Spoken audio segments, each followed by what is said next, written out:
আমি রমজান মাসে আমার মসজিদে যখন তারাবি পড়ায়, আমি মাঝে মাঝে ইফতারের আগে চইলা যায়, মাঝে মাঝে আসরের সময় চলে যায়, মাঝে মাঝে জোহরের সময় চইলা যায়।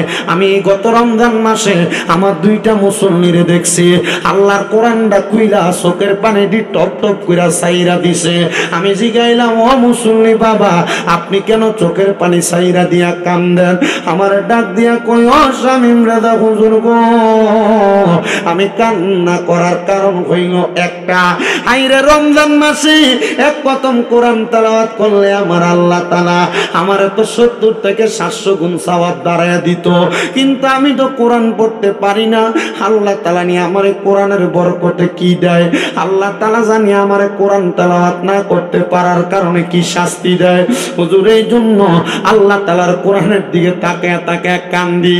ও আব্বুজি, তুমি যে কোরআন পড়তে পারো না, এটার জন্য যদি আমার আল্লাহ তাআলা দুনিয়া জমিনের ভিতর থেকে কবরে যাওয়ার পর তোমারে কঠিন শাস্তি প্রদান করে, কেমনে রে তুমি বাঁচবা? কেমনে রে তুমি বাঁচবা? না, তুমি বাঁচতে পারবা না। কবরের আযাব বড় ভয়ঙ্কর, কবরের আযাব বড় মারাত্মক, কবরের আযাব বড় যন্ত্রণাদায়ক। কেমন মারাত্মক, কেমন যন্ত্রণাদায়ক, কেমন আযাব বলা জাননি?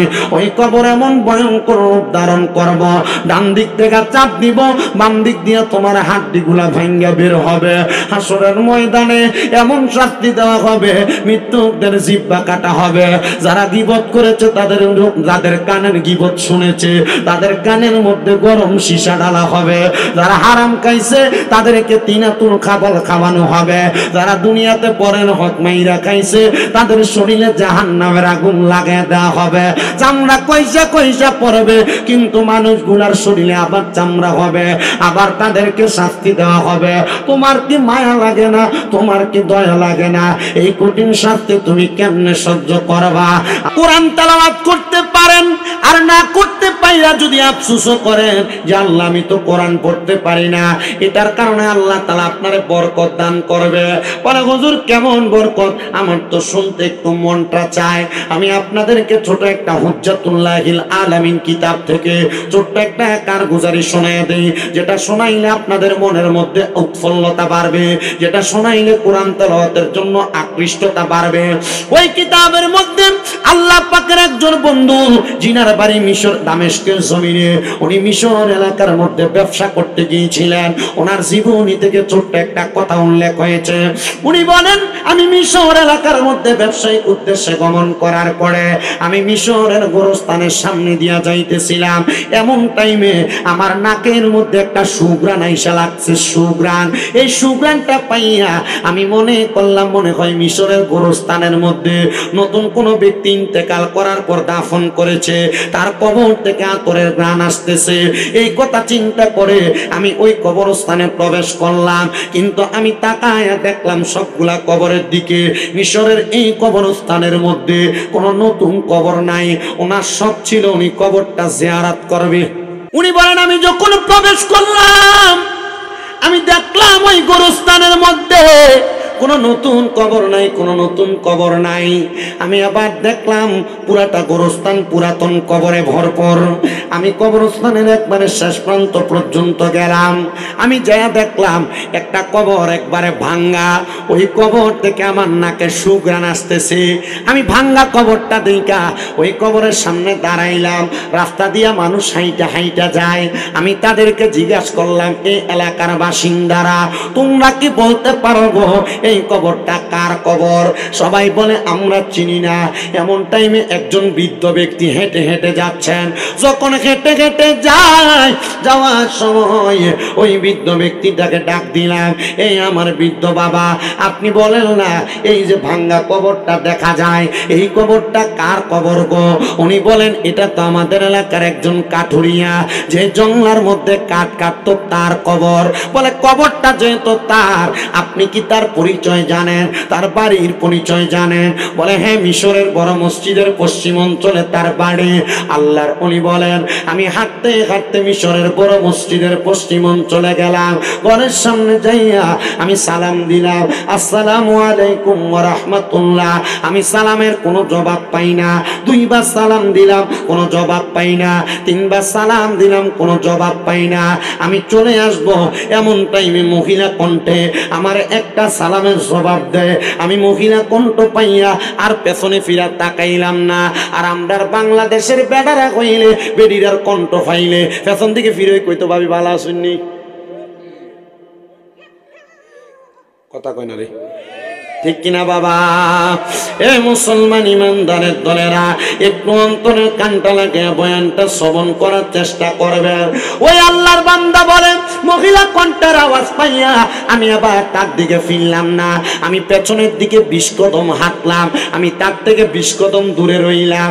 আমি 20 কদম হাঁটার পরে হঠাৎ করে আমি আবার তারে প্রশ্ন করলাম, মা গো, আপনি একজন মহিলা, আপনার সঙ্গে বেশি কথা বলা যাবে না, অল্প সময় কথা বলবো। কারণ কোন মহিলার গলার আওয়াজ পর পুরুষ যদি শুনতে পায় তাইলে ওই মহিলাটার গলার আওয়াজের কারণে কবিরা গুনাহ হবে। আর আমরা সমাজের মহিলারা এই বাড়িতে ফুটরে ডাক দিলে 10 বাড়ি 3 বাড়ি 4 বাড়ি শোনা যায়। আপনারা বলেন এমন কাউয়া শিলা গলাওয়ালা বেরিয়াই তো দনফতি খোলা আছে না? না মুসলমান ইমানদারেরা গভীর মনোযোগ দিয়া শুনবা, পর্দার অন্তরালের আমার মা বোনেরা, আল্লাহর নবী 3 জাতের মহিলা দেখছে। তাহলে এক জাতের মহিলা যারা তাদের স্বামী এবং সন্তানদের অভিশাপ দেয়, তাদের ব্যাপারে বড় সাবধানতা অবলম্বন করা দরকার। এ দম্পতি খোলা এলাকার পর্দার অন্তরালের মা বোনেরা, স্বামীর উপর খোদার গজব পড়ুক, সন্তানের উপর খোদার লানত গালাগালি করা, এগুলা তোমরা করবা না। এগুলার কারণে তোমাদের জিহ্বা আগুনের কেচি দিয়া কাটা হবে। 2 নাম্বার, আমার নবী বলেন উম্মতের দলেরা, আরেক প্রকারের মহিলা আমি নবী দেখছি যাদের মাথার চুলের মধ্যে লটকায়া তাদেরকে আগুনের মধ্যে সেক দেওয়া হইতেছে। নবী গো, তারা কোন জাতের মহিলা?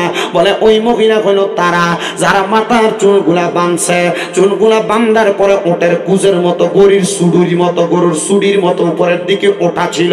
এই জাতের মহিলাদেরকে জাহান্নামের আগুনে সেক দেওয়া হইতেছে। আরেক জাতের মহিলা দেখছি গো, কোন জাতের মহিলা? বলে যাদের স্তনের মধ্যে গরম লোহার রড লাগায়া তাদেরকে আগুনের মধ্যে সেক দেওয়া হইতেছে। নবী গো, তারা কারা কারা গো? আমার নবী বলে ওই প্রকারের মহিলা যে মহিলারা পোশাক পইরা উলঙ্গ ছিল। হুজুর, পোশাক পইরা কেমনে উলঙ্গ থাকে? আপনার বউ, আপনার মা, আপনার মাইয়া, আপনার বোনে সালোয়ার কামিজ পরে, 3 পিস পরে। এটা সালোয়ার কামিজ পরলে যেই কথা, না পরলে সেই কথা। কানি একবার উপরে উঠে মাজা দেখায়, চামজামা এমন টাইট বানায়, টাইটের কারণে শরীরের আকার আকৃতি বোঝা যায়। এমন জাতের বোরকা পরে, বোরকা পরলে যেই কথা, না পরলে সেই কথা। এটা নামের বোরকা, বোরকা নারী, এটা বেহায়াপনা। এমন পোশাক যেই মহিলারা পরে, এমন শাড়ি পরে, এটা কি শাড়ি না মশারি এটা দেখলে বোঝা যায় না।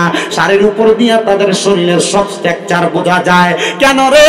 আমার নবী বলেছেন ওই মহিলাদেরকে আমি নবী দেখছি জাহান্নামের আগুনের মধ্যে, তাদের স্তনের মধ্যে গরম রড লাগায়া তাদেরকে সেক দেওয়া হইতেছে। তোমার বউ, তোমার মা, তোমার বোন, তোমার মাইয়া যদি বেপরদা চলে, এটার কারণে তুমিও কিন্তু আযাবে শিকার হওয়া লাগবে। এই মা বোনেরা, তোমার গলার আওয়াজ যদি পরপুরুষে শোনে, এটার কারণেও তুমি জবাব দেওয়া লাগবে। এই মা বোনেরা, তুমি যদি বেপরদা চলো, এটার কারণেও জবাব দেওয়া লাগবে। তোমার গলার আওয়াজ যদি পরপুরুষে বেশি শুনতে পায়, এটার কারণেও জবাবদিহিতা করা লাগবে। এবার আপনারা বলেন, আল্লাহর কঠিন আযাব থেকে বাঁচার জন্য আমাদের পরিবারকে এমন বিষয়গুলা মাইনা চালানোর দরকার আছে না? না। বহুত মিয়া সাবরা নামাজ পড়ার কারণেও দুজকে যাইব। কেন? কারণ মিয়া সাহেবের বউ বেফরদা গুইরা বিষ্ণুপুর বাজারটারে আউড়ে এলেছে। কথা কন না খা। বহুত মিয়া সাহেবরা 5 ওয়াক্ত নামাজ পড়া দুজকে যাইব, মিয়া সাহেবের মাইয়া গায়ে হলুদের অনুষ্ঠানে ড্যান্স মারছে। তাহলে আপনার বউ বেফরদা চললে অসুবিধা নাই, মাইয়া বেফরদা চললে অসুবিধা নাই, বইনে বেফরদা চললে অসুবিধা নাই। নাইনাত করে যদি অসুবিধা ব্যাপারটা চলে অসুবিধা নাই, এদের গলার আওয়াজ 12 বেটা শুনলে অসুবিধা আছে না নাই? তাহলে সাবধানতা অবলম্বন করবেন এই ব্যাপারে। ও মুসলমান ইমানদারেরা, তো যেই কথা বলতেছিলাম, আল্লাহ নবী ডাক দিয়ে বলতেছে, জগতের মানুষের দলেরা শুইনা লও তোমরা, বুঝা লও তোমরা। আমি তার সামনে গেলাম না, বেশি কথাও বললাম না। তার মানে আল্লাহ নবী বুঝাইছে মহিলাদের সঙ্গে বেশি কথাও বলা যাবে, বেশি কথা বলা। কিন্তু মাশাআল্লাহ আপনার এই মুরাদনগরের এই সাইড লইয়া কয়েকটা এলাকা আছে যেটির নাম দিছে পিছন দিয়ে উরুস মুবারক, বেরিয়েতে না বাউল গান করা নাই নাই কবর এটি কি ফিটাটাতে ফিটবো, বাঁশের ফাতাইলে ফালতা করে এরপরে বেরিয়ে না। আমার কথা আর কি, মায়ের আযাবুন শাদীদ, যন্ত্রণাদায়ক শাস্তি। কারণ এই পর্যন্ত কোন আউলিয়া কেরাম শিখে দেয় নাই তোমরা উরুস মুবারকের নাম দিয়ে বেড়ি দিয়ে গান করাও। আপনি কোন শিখিয়ে দিছে কোনো মারফুত দেখাইতে পারলে আমার পক্ষ থেকে তাকে 50 লক্ষ টাকা দেওয়া হবে। আর এদের কারণে আহলে সুন্নাত ওয়াল জামাতের বদনাম হচ্ছে, সুন্নিদেরকে কেউ বন্ড বলার মতো একটা তহমত দেওয়ার মতো রাস্তা পাইছে। কেউ সোনাকান্দার আউলিয়া কেরামরা গান বাজনা করে, কেউ আপনি করেননি পাগলা? বেডি দিয়ে গান বাজনা করেন রাজা সাবিতলার তারা করে না তো?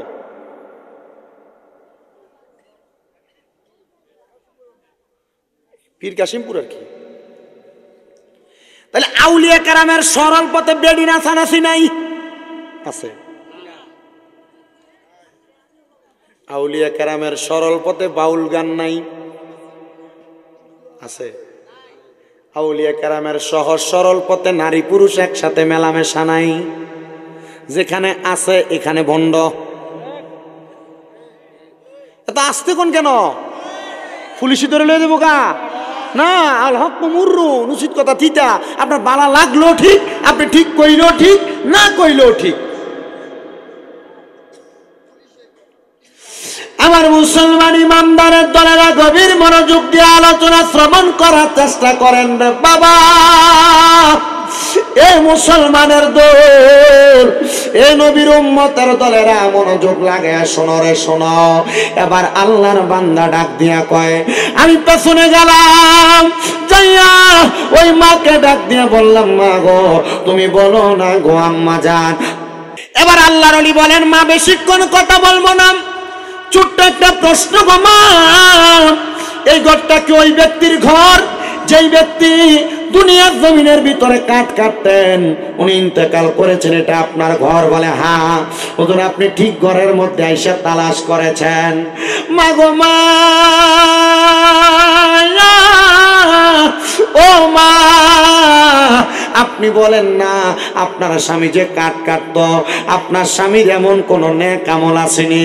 কারণ একটা জামাই সম্পর্কে বউয়ের চাইতে ভালো কেউ জানে না, একটা স্বামী সম্পর্কে স্ত্রীর চাইতে ভালো কেউ জানে না, একটা বউয়ের সম্পর্কে স্বামীর চাইতে ভালো কেউ জানে না।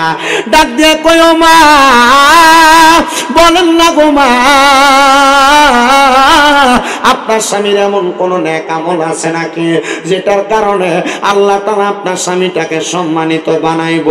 ডাক দিয়ে কই, হুজুর আমার স্বামী ছিল একজন মূর্খ মানুষ, জংলায় জংলায় কাঠ কাটতো। আমার স্বামীর তো এমন কোন নেক আমল ছিল না, আমার স্বামীর তো এমন কোন গোপনীয় আমল ছিল না। হুজুর কেন গো? বলে মা গো আপনার স্বামী যে ইন্তেকাল করেছে, তাইলে আপনি খান কেমনে, আপনি পড়েন কেমনে? মহিলা কই, হুজুর আমার খাবারের জোগান নাই বিদায় আমি চেষ্টা কইরা কষ্ট কইরা পানি খেয়ে রোজা রাখতাম, কিন্তু একদিন ক্ষুধার জ্বালা সহ্য করতে পারি না, আমি আল্লাহর হাবিবের উপর দুরূদ শরীফ আদায় করছি। আমি দুরূদ শরীফ যখন আদায় কইরা ঘুমাইছি গো, আমি ঘুমানোর পরে আমি হঠাৎ করে স্বপ্ন দেখলাম আমার ঘরের মধ্যে নূরের একটা আলো ঝলমলাইয়া জ্বলতাছে। আমি জিজ্ঞাসা করলাম কে গো আমার ঘরে? উনি আমারে ডাক দিয়ে কয়, এরে মহিলা, যেই রহমতের নবীর উপরে দুরূদ আদায় করেছ, আমি হইলাম সেই রহমাতুল লিল আলামিন নবীজি। ওগো নবী, আপনি আমার ঘরের মধ্যে কেন আগমন করেছেন? বলে তুমি না পেটের ক্ষুধা সহ্য সহ্য করতে পারো নাই, আমি নবীর প্রতি দুরূদ আদায় করেছ।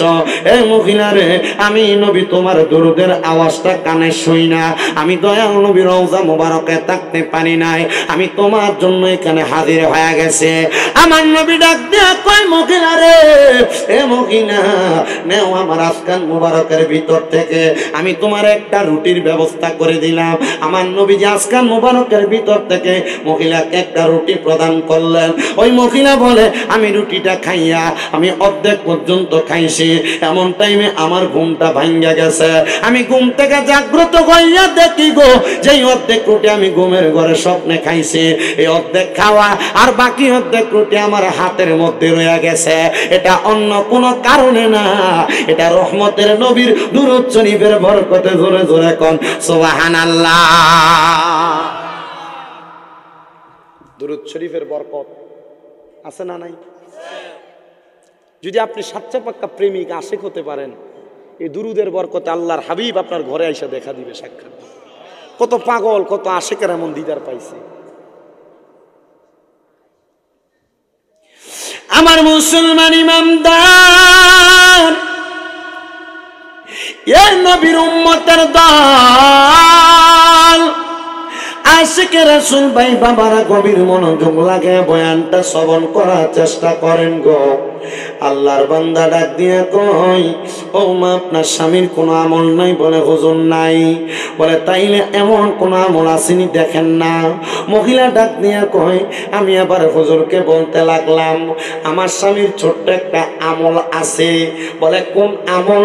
বলে আমার স্বামী কোরআন পড়তে পারতো না, যখনই কাটকাইটা বাড়িতে আসতো, আমার স্বামীটা কাটকাইটা বাড়িতে আসার পর আসার সময় কিছু আটা, কিছু গম, কিছু চাউল নিয়ে আসতো, আমি ঘরে পাকাইতাম, আর আমার স্বামী ওযু কইরা নামাজের মুসল্লা বিছায়া আল্লাহ তাআলার কোরআন তার হাতে নিয়া চোখের পানি ফালায়া ফালায়া কাঁদতো।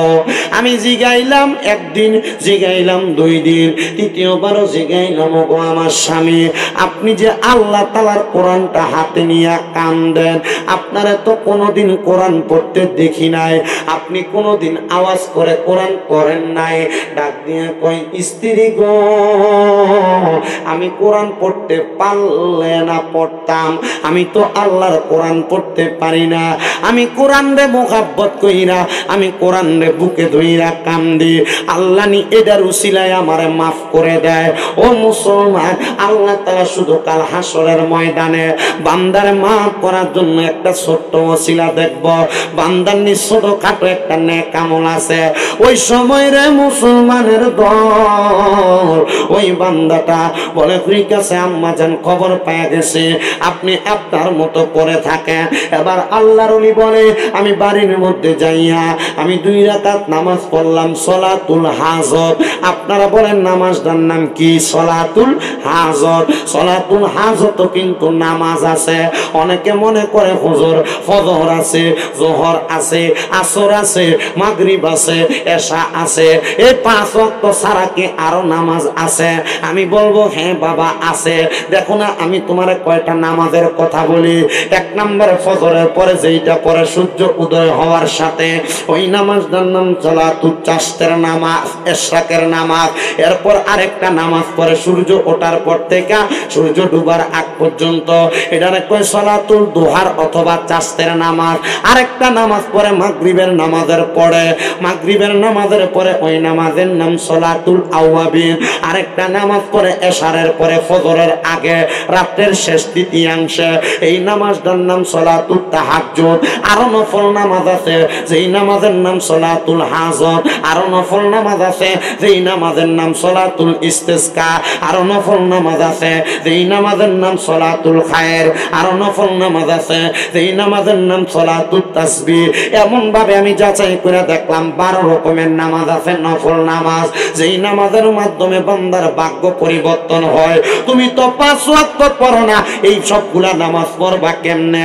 হাইরে মুসলমানেরা, হাইরে নবীর উম্মতের দলেরা, আমি তোমরার কাছে আবদার করব, যদি নাজাত পাইতে চাও গো আল্লাহ তাআলার ইবাদতে মশগুল হয়ে যাও। ওই বান্দা ডাক দিয়ে কয় আমি সালাতুল হাজতের নামাজটা পড়া আমার আল্লাহ তাআলার কাছে বলতে লাগলাম, আল্লাহ আমি জানি না এই ব্যক্তির কবর তুমি কেন সুন্দর সুগ্রাণ দিছ? আমার তো জানতে বড় ইচ্ছা হয়। উনি বলে আমি সলাতুল হাজতের নামাজটা পইরা কানতে কানতে ঘুমায় গেছি। এমন টাইমে আমি আরেকবার দেখতেছি আমার ঘরে কে জানি হাজির হয়ে গেছে। আমি জিজ্ঞাসা করলাম কে গো আমার ঘরে গো? তিনি আমার ডাক দিয়া কয় যার কবরের সুগ্রাণের ব্যাপারে জানতে চাও, আমি তো ওই কবরওয়ালা ব্যক্তি। আপনি কেমনে গো আমার সামনে আসলেন? বলে আল্লাহ প্রদত্ত ক্ষমতায়। আল্লাহ ক্ষমতা না দিলে দুনিয়ার একটা গাছের পাতাও লড়তে পারে না, লড়াইতে কেউ পারে না। এ মুসলমান, এ নবীর উম্মতের দল, উনি ডাক দিয়ে কয় আপনার কবরে যে সুগ্রাণ আসতেছে এটার কারণটা কি বলবেন নি? আল্লাহ তাআলা কেন আপনার কবরে শুকিছে? আল্লাহর বান্দা ডাক দিয়া কয় আমি দুনিয়াতে একটা কাজই করতাম, আল্লাহর কোরআন পড়তে পারতাম না। এই যারা পড়তে পারেন না তারা শোনেন, আল্লাহর কোরআন পড়তে পারতাম না, আমি কোরআন বুকে একলা একলা কানতাম। এই জন্য আমার আল্লাহ তাআলা আমার দুনিয়ার জমিন থেকে কবরে আসার পর আমার কবরের মধ্যে একটা সুগ্রাণের ব্যবস্থা করে দিছে। এ মুসলমানেরা পড়তে পারেন আর না পারেন, যদি পারেন আমার সাথে পড়বেন, না পারলে গুনগুনাইবেন, না পারলে মাথাটা নাড়াইবেন। আসেন আমরা ওই আল্লাহ তাআলার রহমত পাওয়ার আশায়, বরকত পাওয়ার আশায়, মুহাব্বতের আওয়াজে আল্লাহ তাআলার কোরআনের তেলাওয়াত কুনিয়ার পড়ে আউযু বিল্লাহি মিনাশ শাইতানির রাজিম। বিসমিল্লাহির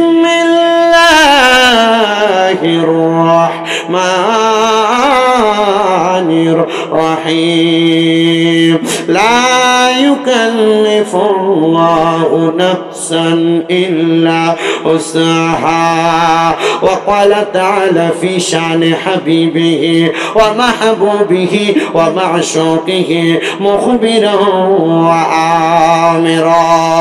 ইন্নাল্লাহা ওয়া মালাইকাতাহু ইউসাল্লুনা আলান নাবিয়্যি ইয়া আইয়ুহাল্লাযীনা আমানু সাল্লু আলাইহি ওয়া সাল্লিমু তাসলিমা। আল্লাহুম্মা সাল্লি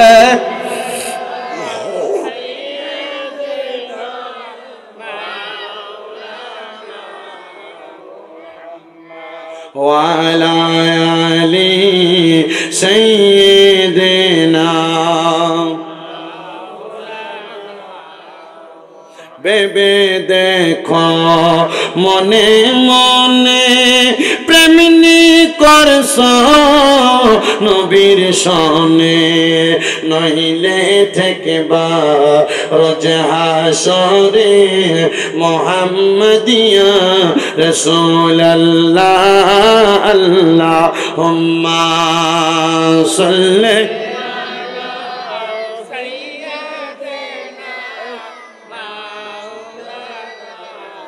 মুহাম্মদ ওয়া আলা আলি সাইয়্যিদিনা। নূর নবীজির ফসিনা মুবারক মিসকের চাইতে আরো সুগ্রাণ, সাহাবীরা আতর রূপে করতেন তাহাবে বহার। আল্লাহুম্মা সাল্লি আলা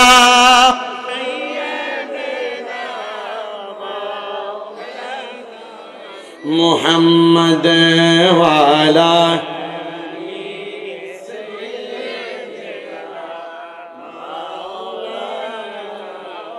লা ইলাহা ইল্লাল্লাহ লা ইলাহা ইল্লাল্লাহ কালমা লা ইলাহা। হায়রে নামাজ রোজা চাইরো না, কেহ মা বাবার খেদমত চাইরো না, আমার নবীর দরুদ বইল না। বলেন নবীর, আমার নবীও তোমায় ভুলবে না। লা ইলাহা আল্লাহ লা ইলাহা হায়রে অনেক দূরে মদিনা আমরা কেমনে যাব জানি না। আপনারা বলেন এই গণপতি খোলার মাহফিলের বাবারা আমরা সবাই মদিনা যাইতে চাই কি চাই না? কারা কারা যাইতে চাই দুই হাত তুলে আমার আল্লাহরে দেখায় আর জবানটা খুলে জোরে একটা তাকবীর হবেন। নারে তাকবীর, নারে রিসালাত। আমার বুঝায় না এটা দিয়ে কেমনে মদিনা যাইবেন। আমার মাথা লম্বা চুলগুলা ছিল, লম্বা চুলগুলা মাত্র 3 মাস হয় আমি মক্কা মদিনা তাওয়াফ জিয়ারত করে আইছি। আমি আমার নবীর রওজার সামনে কইছি ইয়া রাসূলুল্লাহ ও গো মায়ের নবী বড় শখ ছিল আপনি নবীর রওজা জিয়ারত করব, করে ফেলছি। আপনার রওজা দেখতে এত সুন্দর গো নবী, এখন দি আমার মনে চায় রওজা এত সুন্দর, আপনি নবী না জানি দেখতে কত সুন্দর আপনারা দেখতাম। এ বুজিরা যেই দিন নবীর হাদিস পড়ছি মানজারা কবরি ওয়াজাবাত লাহু শাফাআতি ইয়াউমাল কিয়ামা।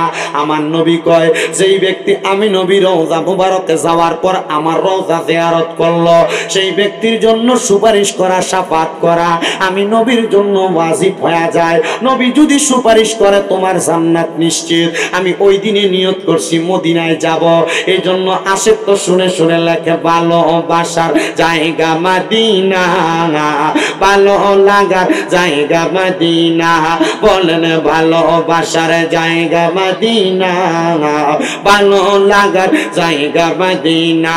হাইরে এত সুন্দর জায়গা কোথাও দেখি না, এত সুন্দর জায়গা কোথাও দেখি না, সাজিয়েছেন দয়াল রাব্বানা ভালোবাসার জায়গা মদিনা, বলেন ভালোবাসার জায়গা মদিনা, ভালো লাগার জায়গা মদিনা। হায়রে মদিনা শরীফে নূরের খাজিনা, মদিনা শরীফে নূরের খাজিনা, আশিকে ছাড়া অন্য বোঝে না, ভালোবাসার জায়গা মদিনা, বলেন ভালোবাসার জায়গা মদিনা, ভালো লাগার জায়গা মদিনা। হায়রে আমার মনের মাঝে অনেক বেশি গোনা, আমরার জীবনে অনেক বেশি গোনা, ক্ষমা করবে দয়াল রাব্বানা, ক্ষমা করবে দয়াল রাব্বানা, ভালোবাসার জায়গা মদিনা, বলেন ভালোবাসার জায়গা মদিনা, ভালো লাগার জায়গা মদিনা, বলেন ভালোবাসার জায়গা মদিনা, ভালো লাগার জায়গা মদিনা।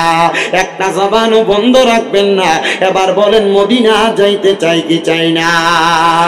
এ মুসলমান রে, আমি মদিনায় যাওয়ার পর রাসূল কিবরিয়া রওজার সামনে দাঁড়িয়ে বললাম ইয়া রাসূলুল্লাহ বাংলাদেশে যখন ওয়াজ মাহফিলে যায় আপনার কত পাগল প্রেমিক উম্মতদেরকে নিয়ে আপনি নবীরে সালাম জানায়, এরা তো মদিনায় আসতে চায়, এদেরকে আপনি মদিনাতে আনেন না। একই দোয়া আমি আল্লাহর কাবা ঘরের সামনে যাইয়া, কাবা ঘরের দরজা যেখানে ধরে দোয়া করলে দোয়া কবুল হয়, কাবা ঘরের গিলাফে ধইরা দোয়া করলে দোয়া কবুল হয়, আমি ওই গিলাফটার মধ্যে ধরে কইছি গো আল্লাহ তোমার মক্কার এত দাম, হাবিবের মদিনায় এত দাম, আল্লাহ কত বান্দারা মক্কা মদিনা আসতে চায়, তারারে মক্কা মদিনা আনো না। এ দম্পতি কুলার যুবকেরা, মুরব্বী বাবারা, পর্দার অন্তরালের মা বোনেরা, দম্পতি খোলার মসজিদের ভিতরে এক ওয়াক্ত নামাজ পড়লে এক ওয়াক্তের সওয়াব পাওয়া যায়, মদিনার মসজিদের ভিতরে এক ওয়াক্ত নামাজ পড়লে 50,000 ওয়াক্তের সওয়াব পাওয়া যায়। আর দম্পতি খোলার মসজিদের ভিতরে এক ওয়াক্ত নামাজ পড়লে এক ওয়াক্তের সওয়াব পাওয়া যায়, কিন্তু মক্কা শরীফের হেরেমের মধ্যে এক ওয়াক্ত নামাজ পড়লে 1 লক্ষ ওয়াক্তের সওয়াব পাওয়া যায়। কোন দিন তুমি 1 লক্ষ ওয়াক্ত নামাজ পড়বা বুঝে আসে না। এই জন্য সবার কাছে আবদার 2-3 লাখ টাকা হইলে তো জায়গা কিনো, 1-1.5 লাখ টাকা হইলে তো ব্যাংকে রাখো। আমি বলবো রে বাবা, সন্তান সন্ততির জন্য টাকা পয়সা না জমায়া মক্কা মদিনা যাও, মক্কায় যাইয়া ফুতের লাগে দোয়া করো, যেই টাকা জমাইতা আল্লাহর কাবা ঘরে যাইয়া মা বাপ দোয়া করলে আল্লাহ তাআলা মা বাপের দোয়ার কারণে কাবা ঘরের সামনে দোয়া কবুল কইরা সন্তানদের তার চাইতে আরো বেশি সম্পদ দিতে পারে কি পারে না? এ যুবক ভাইয়েরা কক্সবাজার ট্যুর দেওয়ার জন্য 10, 15, 20 হাজার টাকা বাজেট করো। আমি বলবো তোমার কদমে হাত দিয়া রে যুবক ভাই, এই টাকাটা এমনি ব্যয় না কইরা মক্কা মদিনা যাওয়ার জন্য টাকাটা জমাও। মনে রাখবা নিয়াতুল মুমিনিন খায়রুম মিন আমালি, মুমিনের নিয়ত তার আমলের চাইতে উত্তম। যদি মক্কা মদিনাটা যাওয়ার টাকা না জমায়া মইরা যাও, তোমার মরার পরে আমল নামায় মক্কা মদিনা তাওয়াফ জিয়ারতের সওয়াব হয়ে যাবে। এই জন্য মুরব্বী বাবারা মক্কা মদিনা যাওয়ার জন্য কানবে, আল্লাহ তাআলা আপনার কান্নার বরকতে মক্কা মদিনা নসিব করবে। এই মুসলমানেরা এবার আপনারা বলেন, ওই মক্কা মদিনা যেহেতু এত বরকত পাওয়া যায়, আমরা সবাই ওই মক্কা মদিনা যাওয়ার দরকার আছে না নাই? যদি থাকে মুহাব্বতে আমার সাথে জোরে জোরে পড়েন, ওরে দয়াল আল্লাহ দয়া করেন, দয়া রেন নসিব করেন মদিনা। লা ইলাহা ইল্লাল্লাহ লা ইলাহা ইলাহা ইল্লাল্লাহ মুহাম্মাদুর রাসূলুল্লাহ সাল্লাল্লাহু আলাইহি ওয়াসাল্লাম। আসেন আমার ধর্মপ্রাণ তরিকতপন্থী ভাই বাবারা, আমরা তো জীবনে অনেক গুনাহ করলাম, গুনার কথা স্মরণ কইরা কলবটাতে ধাক্কা দিয়া মুহাব্বতের আওয়াজে উচ্চ কণ্ঠে একটু আল্লাহ তাআলার ইসমে জাতের জিকিরে মশগুল হয়ে যায়, যেন আমার আল্লাহ তাআলা আপনার আমার জীবনের গুনাহ মাফ করে দেয়। যাদের জবান আছে তাদের কাছে আমার দাবি আছে, যাদের জবান নাই তাদের কাছে কোনো দাবি নাই। জবান যদি থাকে মুহাব্বতের আওয়াজে ইসমে জাতের জিকির করেন, আল্লাহ আল্লাহ আল্লাহ আল্লাহ আল্লাহ আল্লাহ আল্লাহ আল্লাহ লা ইলাহা ইল্লাল্লাহ লা ইলাহা ইল্লাল্লাহ মুহাম্মদ রাসূল। আখিরাতে পার হবি তুই ফুল সে রাতের পঙ্গল, আখিরাতে পার হবি তুই ফুল সে রাতের পঙ্গল। মারহাবা আল্লাহ আল্লাহ আল্লাহ আল্লাহ যেই দিন কানে জি হবে জাররা জাররা হিসাব নিবে, সেই দিন তোমায় কে তোরাবে, সেই দিন তোমায় কে তোরাবে মুহাম্মদ রাসূল।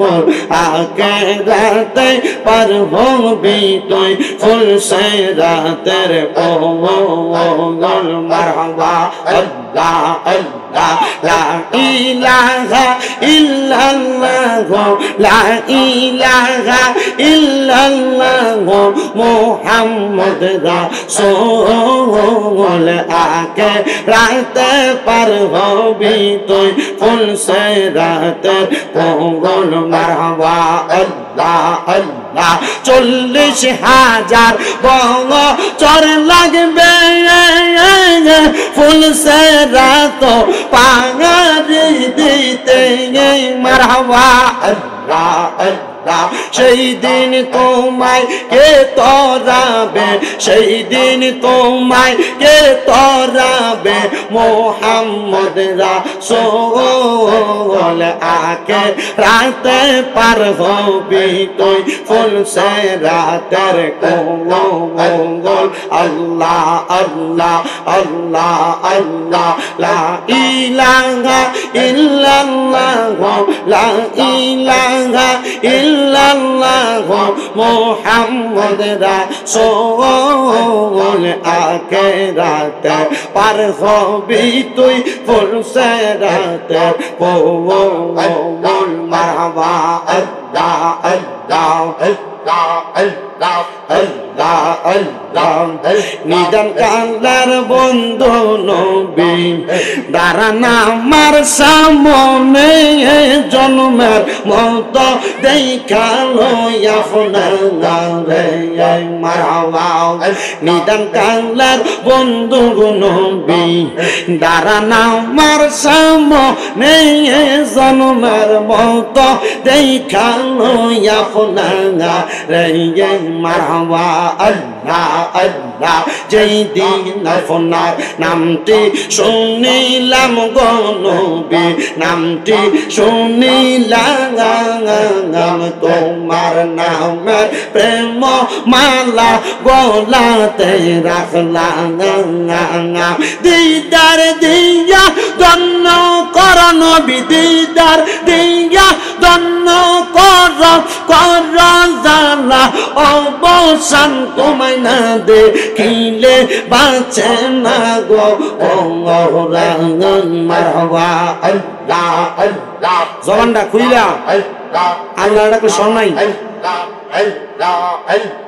আল্লাহ আল্লাহ নবী ছাড়া আপন কে ঘোনা হাইরে মুমিন বাগাই নবী ছাড়া আপন কে ঘোনা মারহাবা আল্লাহ আল্লাহ রাহমাতুল লিল আলামিন আপনি উম্মতের জাবিন উম্মত সারা কিছু বুঝেন না উম্মতের লাগিয়া সাজদায় থাকবেন ফরিয়া গুনাহগার মতে যাব না দয়াল নবীজি উম্মত সারা কিছু বুঝেন না মারহাবা আল্লাহ আল্লাহ মাতৃ গর্বে আসিয়া পিতা হারা হইয়া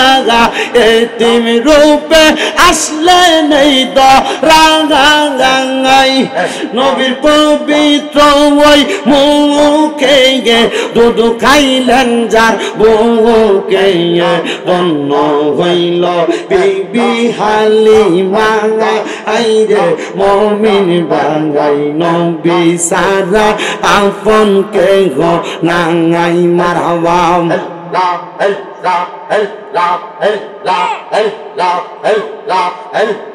লা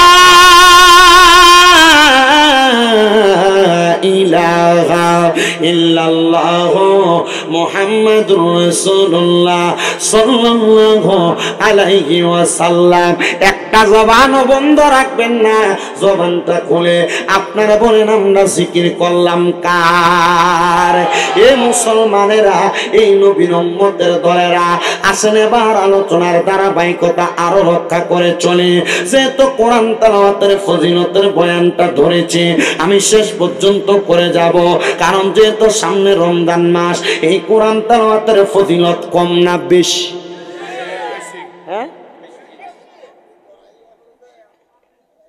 আল্লাহ কবুল করুক আমিন কোন আর মোহাব্বতে ফজিলত বেশি যে ভাইয়েরা কোরআন শরীফ তেলাওয়াত করতে পারেন না আপনার সবচেয়ে বড় একটা সুযোগ মাহে রমজান মাস বড় একটা সুযোগ মাহে রমজান মাস মসজিদের ইমাম মসজিদের মুয়াজ্জিন অথবা এলাকার কোনো কোরআনে হাফেজ তার কাছে আপনারা 2 জন 3 জন 5 জন হয় তারাবির পরে অনেক সময় আপনারা সজাগ থাকেন হয় সাহারির পর নচেত সাহারির আগে 1 ঘন্টা সময় যদি 1 মাস দেন কোরআন তেলাওয়াত আয়াত হয়ে যায় আপনারা বলেন দেওয়ার দরকার আছে না এই রমজান মাস পাক এবং পবিত্র করেন আল্লাহ বান্দাদেরকে পাক এবং পবিত্র করেন আল্লাহর ওয়াস্তে আপনাদের কাছে করজোরে আবদার করি বাবা এই কোরআন তেলাওয়াতটা করবেন পর্দার অন্তরালে যে মা বোনেরা দেখতেছেন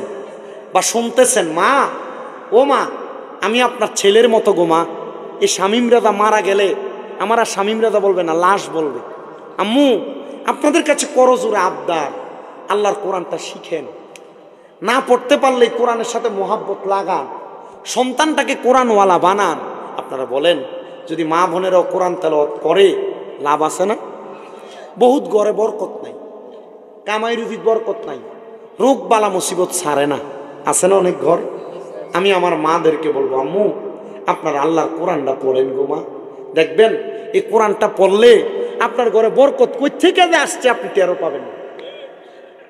কিন্তু আপনিও তো আপনার বউরে বলেন না, কারণ আপনি নিজে পড়েন না, আপনি বউরে কইবেন কেমনে?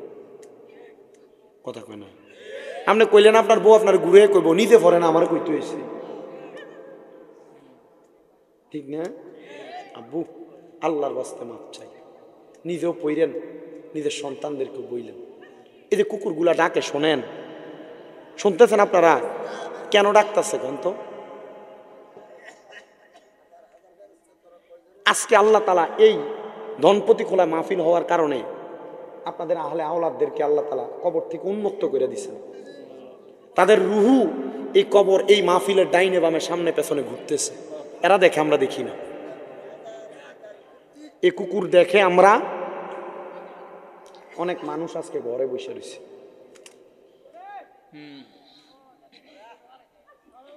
আরে ব্যাক কল হগল, মাহফিলের প্যান্ডেলের কাছেই কেন তোমার কথা বলতে হবে?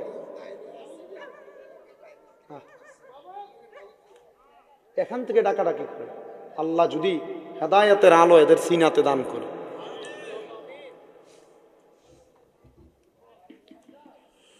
যেই কথা বলতেছিলাম আপনাদেরকে, আপনারা কষ্ট পাইছেন কোনো? আমি কথা বইলা ফেলি, কারণ আমি অর্ঘুমা থাকতে থাকতে মোটামুটি ধারাবাহিকভাবে বয়ান করি তো প্রত্যেক দিন। সে ধারাবাহিকতায় মোটামুটি রক্ত থাকে গরম, লড়সড় দেখলে কইয়ালাই এমন আর কি।